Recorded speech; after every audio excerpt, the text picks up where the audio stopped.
Good day. In today's literature lesson, we're going to discuss how to analyze an interpretation of a novel. Now, in terms of that, we're going to discuss the chapter goals, and we're going to try to achieve these goals by the end of this chapter. But before you do that, I'd like you to reflect a bit on the chapter goals, and if you meet them, or meet at least part of them, before we start the chapter. So I'm going to start with the first goal, is the ability for you to determine the theme of a narrative. Second, you're able to analyze how an author communicates theme through characters, through events, and through conflict.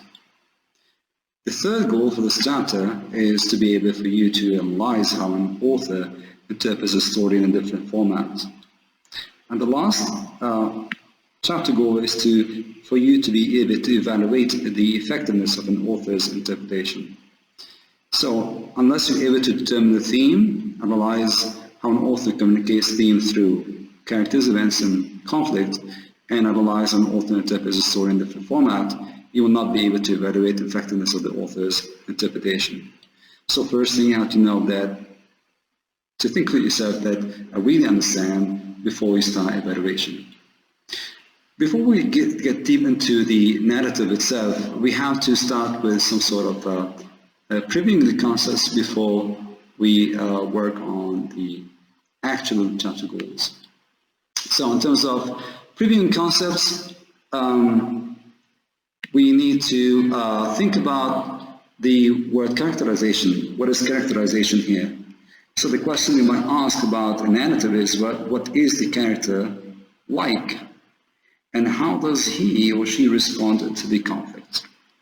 So a very important question here is that you have to always ask about the character, whether he's the protagonist or antagonist or any other narrator in the narrative, and how a particular character responds to that particular stimulant. The second thing we have to think about in terms of analyzing the narrative is we have to talk about the events that are unfolding in the narrative. In terms of that, we have to think about the conflict and ask the question is, what is the central problem facing the character?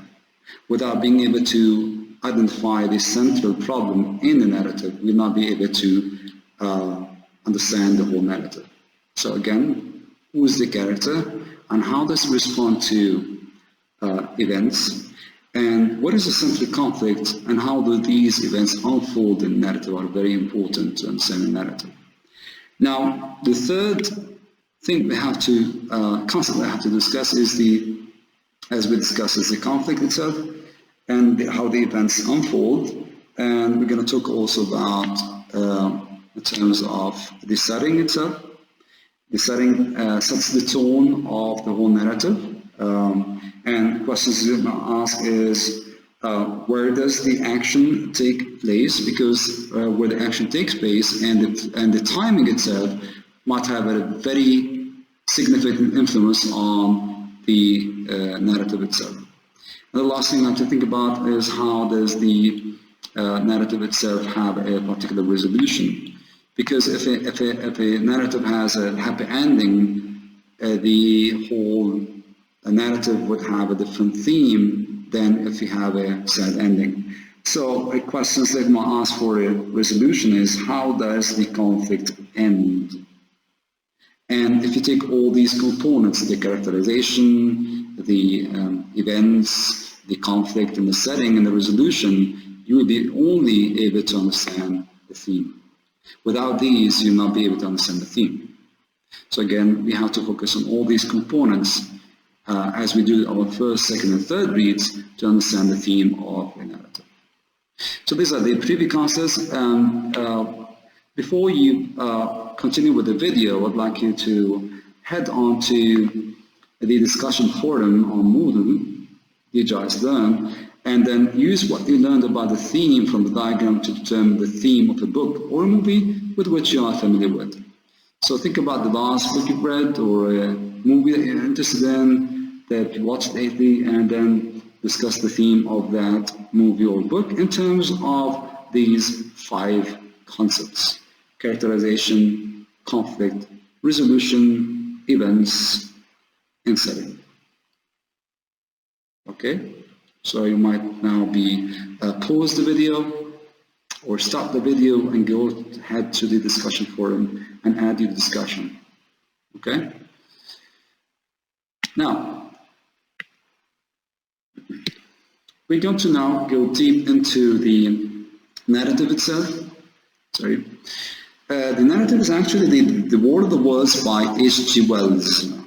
Now, some of you might have heard of the title itself because it has happened or appeared in lots of movies since it was published a long time ago. And actually, if you discuss the War of the Worlds and H.G. Wells' novel, some say, and arguably some say, is the novel that first started to discuss the existence of extraterrestrial intelligence. All right, and this particular novel has set in motion into consequent movies, books, and so on, and all the ideas of extraterrestrial intelligence and invasion on the Earth, planet Earth, in terms of H.G. Wells' vision of what might happen or might find in outer space. So in a sense, The War of the Worlds is a very significant novel that has opened a lot of discussions, a lot of imagination later that now you can see in popular culture in terms of movies now.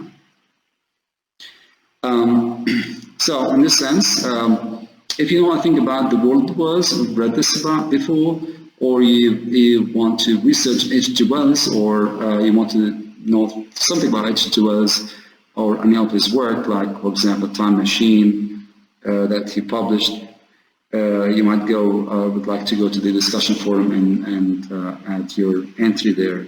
And this is a very important discussion, I think. So again, The War of the Worlds was written in 1898. That was a very long time ago.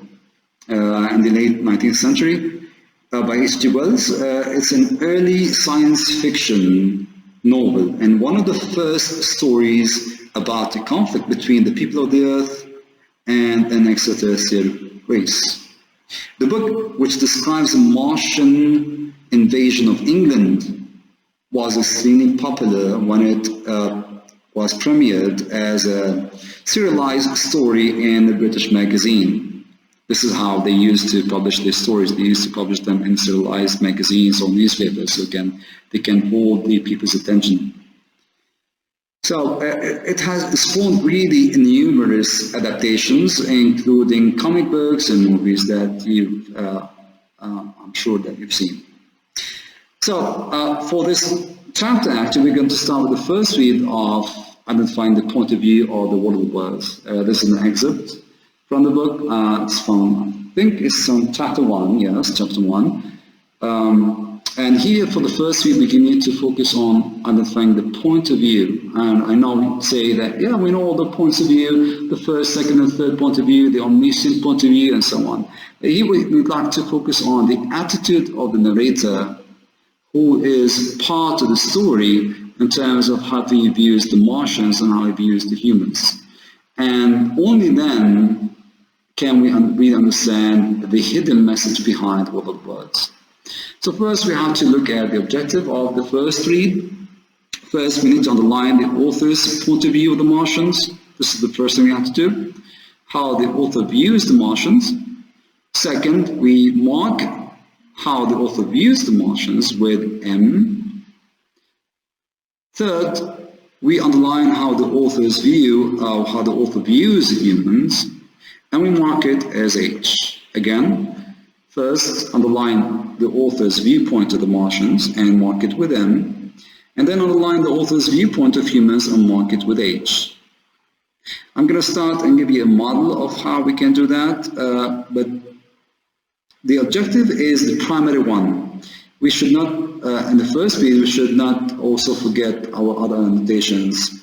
For example, question mark for a word or a part you don't understand.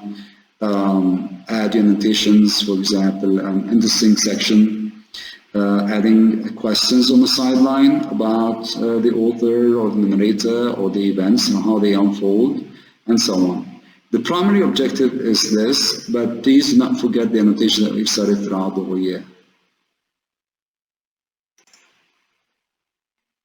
So we're going to start with the first paragraph. I'm going to read the first paragraph for you on the main objective of our focusing on how the narrator views the Martians and how he views the humans. So I'm going to start with the first. No one would have believed in the last years of the 19th century that this world was being watched keenly and closely by intelligences greater than man's and yet immortal as his own. So one thing that is interesting here, I always try to focus on, is the idea of the contrast here. That as men busied themselves about the various concerns, they were scrutinized and studied. So the word scrutinized, I'm not sure of the meaning here, and studied perhaps almost as narrowly as a man with a microscope might scrutinize the transient creatures that swarm and multiply in a drop of water. With infinite complacency, men went to and fro over this globe about the little affairs, serene in their assurance of the empire of the matter. So I think this is very significant here because he talks about, he has a view about man here, and I think it starts with intelligences here. So it was being watched by intelligences greater than man's. Okay, this is greater than man's, and yet as mortal as his own. So this is a comparison between the, presumably the Martians and the humans. So I'm going to just add an M here because he was talking about the Martians. It means focusing on the Martians. That as men busied themselves about the various concerns they were scrutinized and studied. Okay, scrutinized and studied by the Martians as well. So I'm going to just add there, scrutinized, being scrutinized and studied. Okay, and then of course when you talk about, it talks about the men busied themselves about the various concerns. This is an H. This is how I've used men. They're busy, always busy about the various concerns. And then perhaps almost as narrowly as a man with a microscope might scrutinize the transient creatures that swarm, multiply, and a drop of water. I'm just a very interesting part here because this is a very interesting analogy between how he's being scrutinized by perhaps super intelligent beings as he is to transient creatures that we usually use in a microscope and observe. So here it's very interesting and clear that he says, with infinite complacency, men went to and fro over this globe about the little affairs from their assurance of the empire of the matter. And this is clearly his opinion about humans. And say, for example, complacency, I'm not sure about the meaning, although we took this in the SAT, which means self-satisfied. It has negative connotation, I'm sure you remember this word. So these are the H and the M, and then later, as we proceed and know how he views the humans and how he views the Martians, we'll be able to really understand how, better understand the theme itself. Okay? So what I'd like to do is that I'd like to continue doing the same annotation throughout the whole text, and then you can annotate that as well with your colleagues on Moodle, and then you can post on in the discussion forum if you have any questions on that.